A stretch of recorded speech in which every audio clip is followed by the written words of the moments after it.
Prezados irmãos, queridas irmãs, que o Mestre nos abençoe e nos guarde, para que possamos seguir adiante nos nossos compromissos.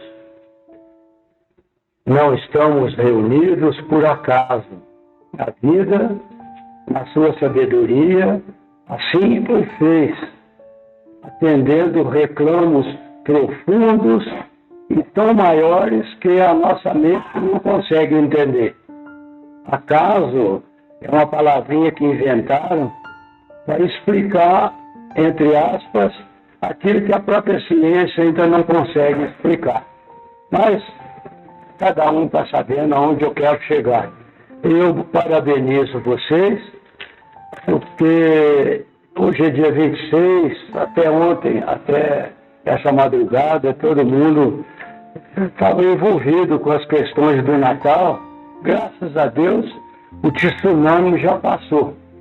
Porque, meu Deus do céu, parece que esqueceram o Senhor, Papai Noel para cá e Papai Noel para lá. E o Papai Noel é o Senhor que deixou que inventasse para fazer o comércio. Mas o personagem da história é Jesus. É tão importante que, com a chegada dele, dividiu a história. Antes do Cristo e depois do Cristo. E nós estamos vivendo o ano, terminando o ano de 2009, é muito pouquinho tempo da chegada dele, comparando com a grande revolução que já foi ocasionada no planeta. Revolução no bom sentido, da reconstrução, da paz, da compreensão, do perdão incondicional, enfim, de tudo aquilo que ele veio trazer. As suas ideias eram tão chocantes para aquele momento que o judaísmo nós resolvemos levar ele para a cruz. Falando, não, esse cara tem que morrer. Ele morto, a ideia desaparece. O engano foi esse. Porque eles não acreditavam que ele voltasse. E ele voltou. E uma mensagem de Emmanuel maravilhosa cita, depois da sua volta ressurrecto da tumba, ele manda um recado, ele está escrito no Evangelho de Marcos assim: mas ide dizer a seus discípulos e a Pedro que ele, Jesus, vai adiante de vós para a Galileia. Naqueles dias, correu um boato e todo mundo naquela região ficou sabendo que ele faria o último discurso antes de se despedir na Galileia. E o pessoal que o adorava desceram para a Galileia e reuniram a multidão. Os evangelistas disseram 500 mil, até é o título, os 500 da Galileia. E depois da preleção dele, reafirmando o que ele veio fazer, está no outro capítulo de Emmanuel, vocês procuram, vocês vão encontrar uma verdadeira sinfonia. Aquela multidão assistiu o Senhor, o seu corpo espiritual, é claro, não tinha corpo físico, como nunca teve corpo físico. Acendeu e desapareceu nas nuvens, afirmando que o meu reino ainda não é desse mundo. Senta, faz favor. E eu imagino hoje, 2009 anos depois, que as coisas estão acontecendo numa velocidade que a gente não consegue imaginar. Vejam bem, ele começou o seu trabalho, primeiro, com a colaboração da senhora sua mãe, que lhe forneceu os elementos para que ele surgisse na manjedoura sem testemunho humano. Só ela entendia e sabia do processo e do segredo, que hoje ainda vive no coração de muitos, mas que com João Batista Rostein, colaborador de Kardec, a gente entende perfeitamente o fenômeno. É um fenômeno espiritual, mediúnico. Chico Xavier ficava numa câmarazinha fechado e fornecia os seus elementos, como a mãe forneceu para que o menino surgisse, e o espírito dos familiares da Assembleia se materializa e sai da porta, se vem dar mensagem, toca, traz flor. Esse é o processo do surgimento do Senhor. Mas então ele contou com a colaboração da senhora, sua mãe, de José já decrépito, velho, tutor dela e do menino e do lar, com ele 3, e mais 12 do povo, gente igual nós, maldosa, preocupado com a sobrevivência, naquele tempo muito mais difícil do que hoje. 2009 anos atrás. Foi ontem. Mas 2009 anos tem 21 séculos. Daí, José, para quem já viveu 3,5 bilhões de anos, 35 milhões de séculos do momento que nós somos criados, simples e ignorantes, imaginemos que aqui seja uma monera, nós fomos, Deus soprou o Espírito no seio das águas e nós surgimos todos iguaizinhos. Esse foi o nosso momento de nascimento. De lá os dias de agora, daqui até a tomada de consciência, passando pelo reino animal todo, até adquirir a consciência, André Luiz, através de Chico Xavier, diz que passou-se 1,5 bilhão de anos. E Emmanuel complementa a mensagem dizendo que, da tomada de consciência aos dias de agora, com certeza nós vivemos mais 2 bilhões de anos. Então, qual que é a minha idade e a de vocês? 3,5 bilhões de anos e mais a idade desse corpo atual que nos sustenta e que nos dá a alegria de viver pisando no chão da terra. 3,5 bilhões, 35 milhões de séculos, 21 séculos, e nada, é isso. E, no entanto, a revolução já aconteceu. Começou há 2009 anos com 15, incluindo ele, e hoje nós somos quantos?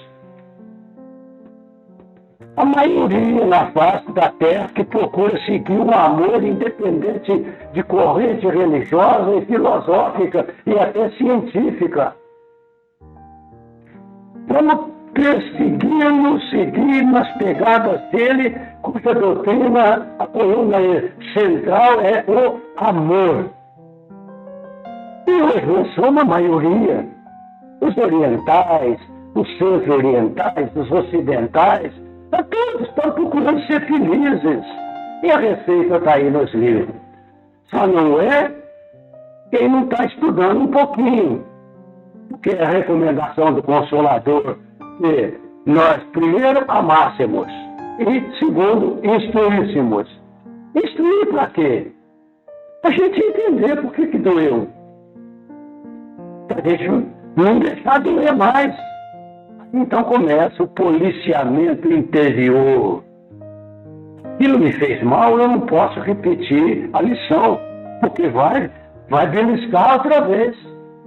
E assim, de tentativa em tentativa, como fizemos do reino animal, nós estamos fazendo no reino hominal depois da queda do anjo. Porque a vida verdadeira é aquele sopro que Deus fez nas asas, e esse sopro adquiriu consciência e continua vivendo no universo, sem carregar matéria que pesasse na gravidade de qualquer planeta.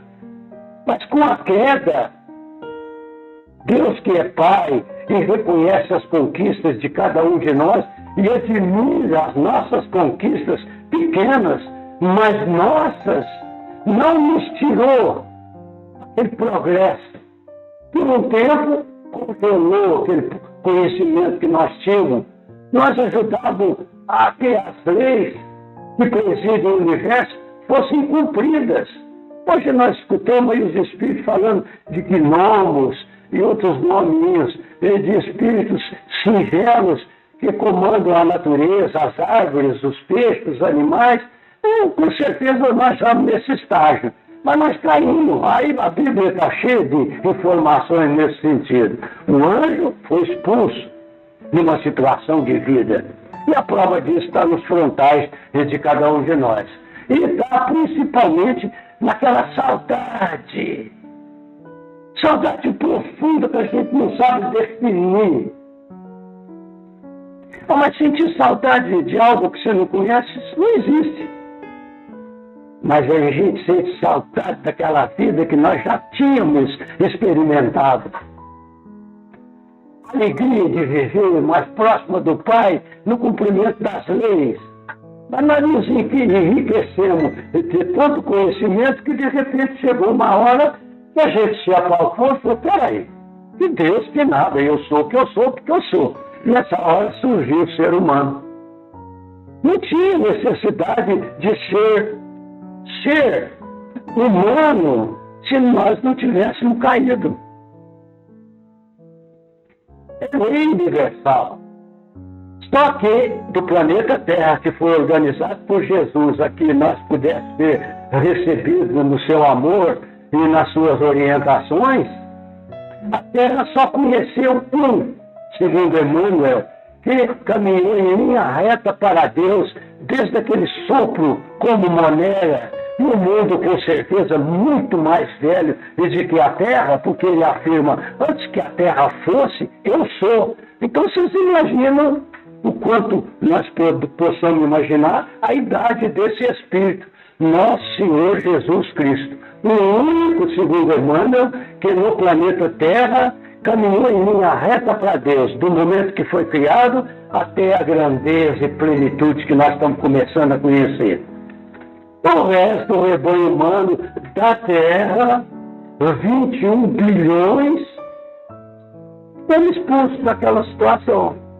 E a doutrina espírita, que é também filosofia e ciência, vai jogar luz nessas questões todas, respondendo para cada um de nós, e resposta, através de resposta, nós vamos reunir um pequeno conhecimento que nos dê e que nos dá respaldo para confiar, para ter fé. Fé em você, que você começa a se conhecer, porque tem célula que eu não uso, não existe no animal. A ciência não sabe explicar. O Espiritismo, Emmanuel, diz que essas células do frontal guardam a sabedoria que nós possuímos antes de separarmos daquela vida quase superior, mas é uma vida elevadíssima comparada com a Terra. Deus tirou? Não, congelou por algum tempo e nós estamos trabalhando para ver se anda no caminho que o Senhor veio mostrar, para que a gente possa voltar àquela situação que nós sonhamos, que nós sentimos saudade. E a maioria de nós outros, inclusive quem vos fala, até que Emmanuel explicasse, não sabia explicar por que saudade de algo que você não conhece. Eu gostaria de falar hoje o resto do dia, mas eu não posso, ter que respeitar os horários e a vida de cada um de vocês, a particularidade das suas buscas.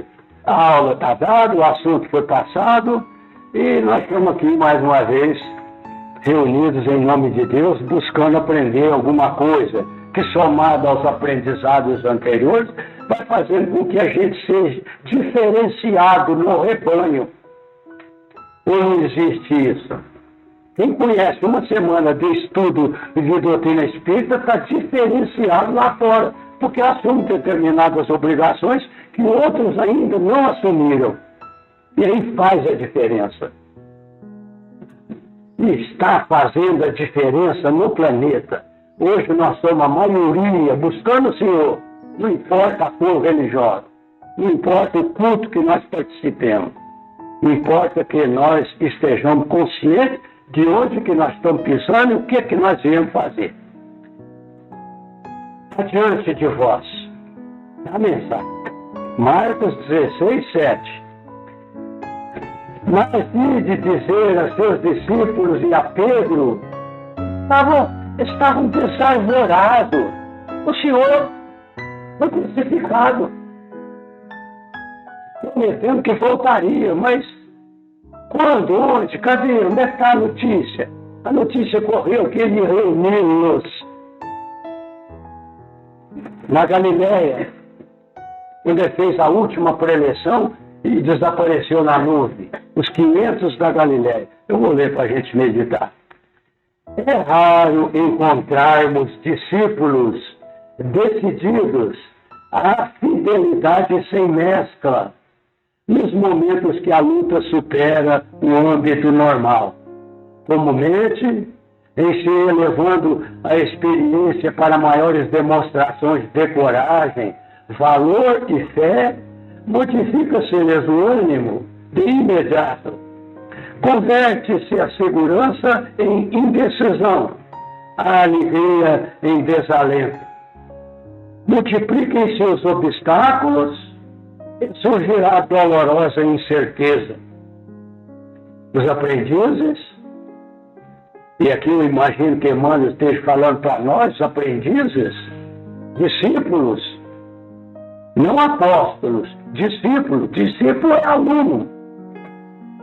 Os aprendizes, no entanto, não devem olvidar a sublime promessa do princípio, quando o pastor recompunha o rebanho disperso. Quando os companheiros, depois da ressurreição, refletiam no futuro, oscilando entre a dúvida e a perplexidade, eis que o mensageiro do Mestre lhes endereça aviso salutar, assegurando que o Senhor marcharia adiante dos amigos para a Galiléia, onde aguardaria os amados colaboradores, a fim de assentarem as bases profundas do trabalho evangélico no porvir. Não nos cabe esquecer que nas primeiras providências do apostolado divino, Jesus sempre se adiantou aos companheiros nos testemunhos santificantes. E assim acontece invariavelmente no transcurso dos séculos. Às vezes eu entro numa meditação e penso assim, ai meu Deus, mas já faz 21 séculos, 2009 anos, parece que não aconteceu nada.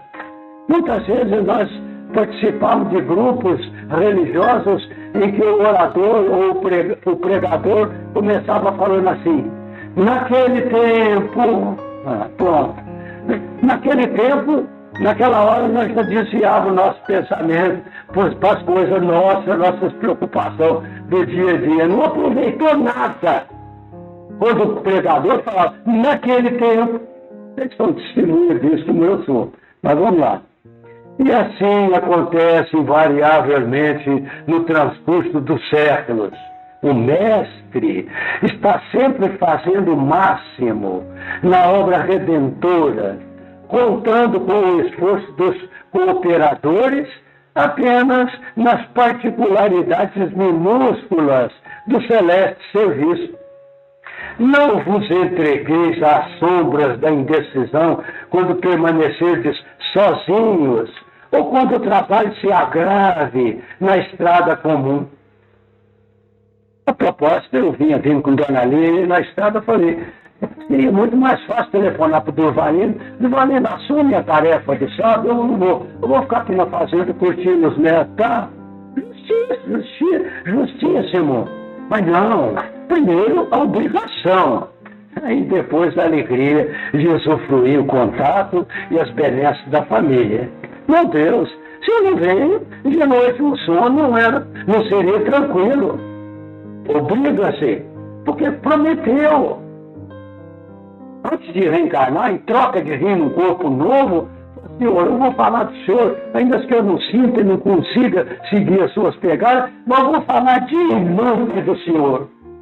E em troca deram um corpo para o velho, que está ficando velho, mas vai ficar muito tempo ainda. Né? Então, em troca de ter paz, eu tenho que falar, eu tenho que gritar.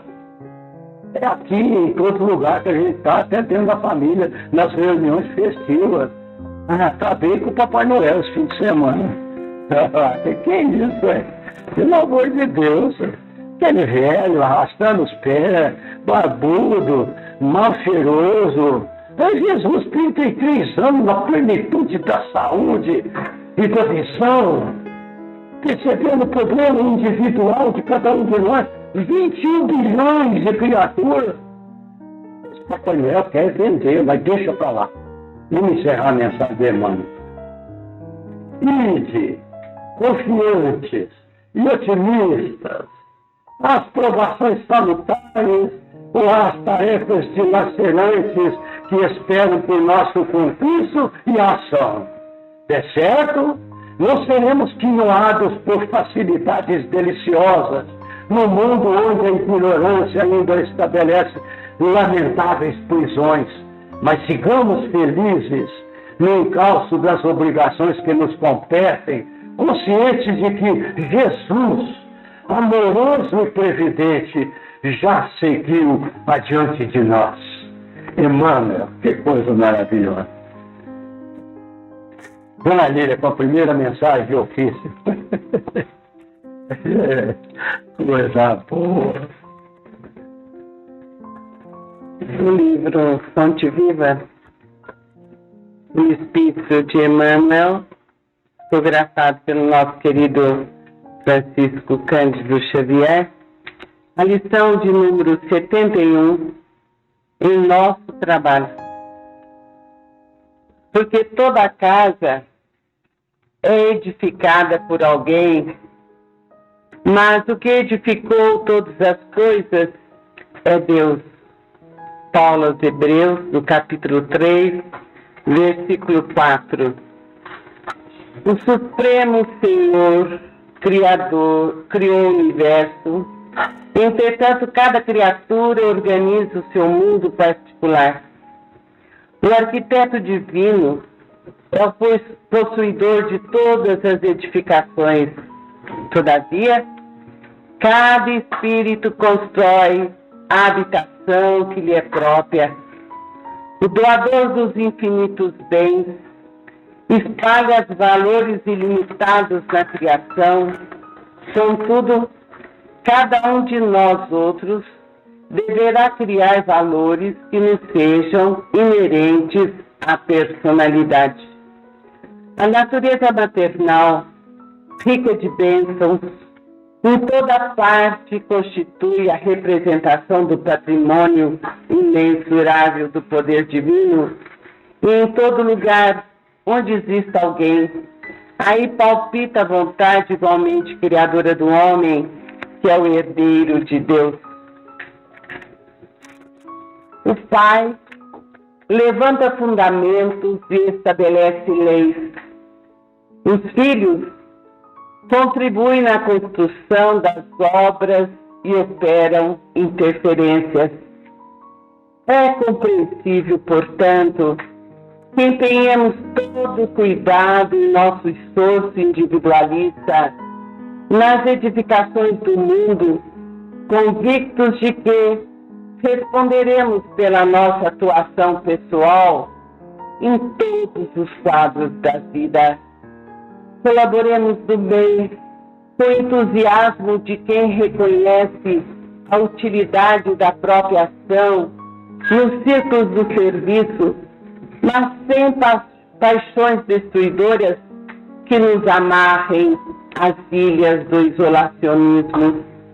Apresentemos nosso trabalho ao Senhor diariamente e peçamos a Ele destrua as particularidades em desacordo com seus propósitos soberanos e justos, rogando-lhe visão e entendimento. Seremos compelidos a formar o campo mental de nós mesmos, a erguer a casa de nossa elevação e a construir o santuário que nos seja próprio.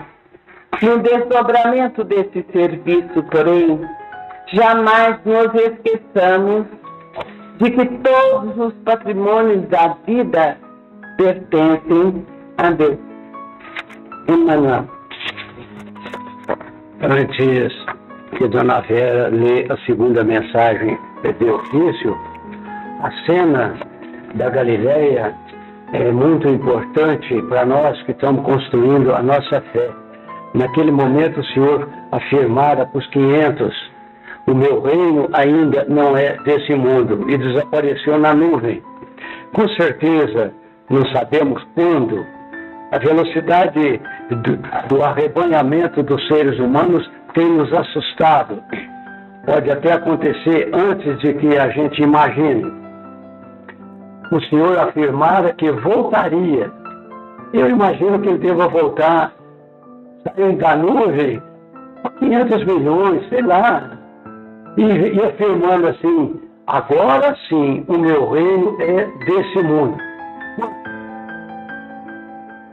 Quando com a ferramenta da mediunidade, que é do indivíduo e não do partido ou do grupo,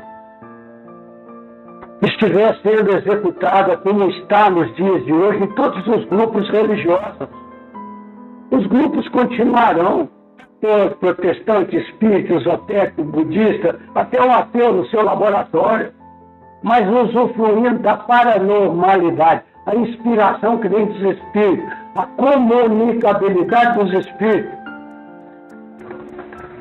Quando o rebanho estiver com um pensamento mais ou menos homogêneo a respeito de si, do outro, do planeta, da natureza, dos espíritos, de Jesus e alguma coisa do Pai, nessa hora, com certeza, o Senhor, como desapareceu, voltará do meio das nuvens, uma multidão, afirmando: agora sim, o meu reino é desse mundo. Eu não podia deixar de fazer essa colocação. Dona Vera, com a segunda mensagem. Do livro Vinha de Luz, psicografia de Francisco Cândido Xavier, pelo Espírito de Emmanuel.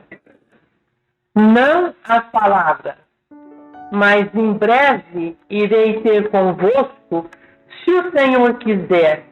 Então conhecereis não as palavras dos que andam inchados, mas a virtude. Paulo, Coríntios 4:19.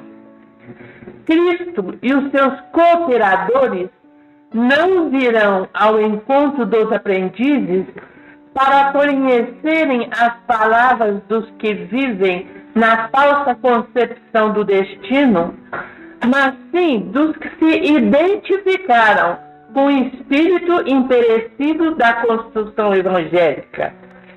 É indubitável que o Senhor se interessará pelas obras.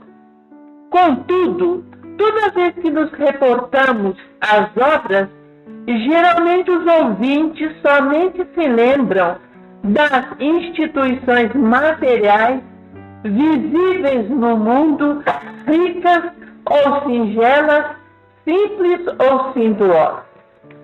Muitas vezes as criaturas menos favorecidas de faculdades orgânicas, qual o cego ou o aleijado, acreditam-se aniquiladas ou inúteis ante conceituação dessa natureza.